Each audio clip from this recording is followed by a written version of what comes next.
Now, I want to address regarding the fakery issue na binabato ni Lavinia kay Yana Aduana.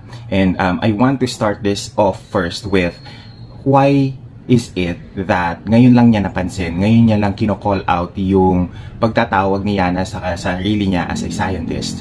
Because as far as we all know, Yana has been telling that she is a scientist, that she is part of the scientific community, being a medical laboratory scientist from the get-go. She has said this from her Binibining Pilipinas journey in 2022.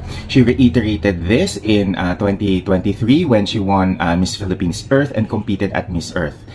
Why is it na ngayon lang lumalabas? Why is it lang na ngayon lang kina-question ni Lavinia si Yana regarding this? Considering that both Yana and Lavinia has been part of the Pro Media Group. Now,